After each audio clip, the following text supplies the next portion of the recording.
കേരളത്തിലെ സഹകരണ മേഖലയോട് ബി.ജെ.പിക്ക് വിരോധമെന്ന് മുഖ്യമന്ത്രി. കരുവന്നൂർ വിഷയത്തിൽ കേരളത്തെ തകർക്കുകയാണ് ലക്ഷ്യം. കേരളത്തിലെ സഹകരണ മേഖലയോട് ബി.ജെ.പിക്ക് അതിൻ്റെതായൊരു നിലപാടുണ്ട്. കേരളത്തെ തകർക്കുക എന്ന നിലപാടിന്റെ ഭാഗം തന്നെയാണ്. CPM അക്കൗണ്ട് മരവിപ്പിച്ച് സുരേഷ് ഗോപിക്ക് രക്ഷപ്പെടാനാകില്ല.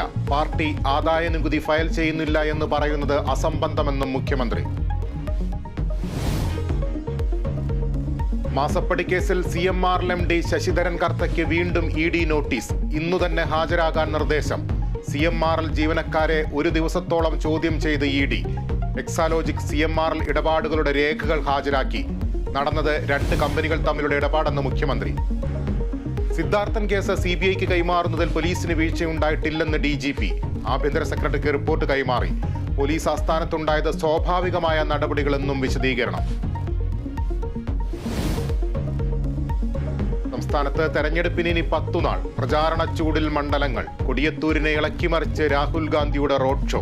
മോദി രാജ്യത്തെ കൊള്ളയടിക്കുന്നുവെന്ന് രാഹുൽ ഗാന്ധി. CPM CPI ദേശീയ നേതാക്കളും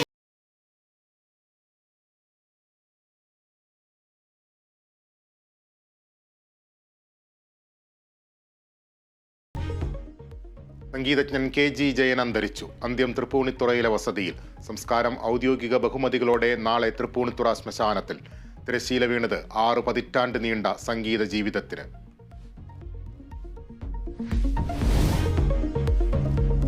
IPL ഇന്ന് കൊൽക്കത്ത രാജസ്ഥാൻ പോരാട്ടം. മത്സരം രാത്രി 7:30 കൊൽക്കത്തയിൽ. പോയിന്റ് പട്ടികയിൽ 1-ാം സ്ഥാനത്ത് തുടരാൻ രാജസ്ഥാൻ.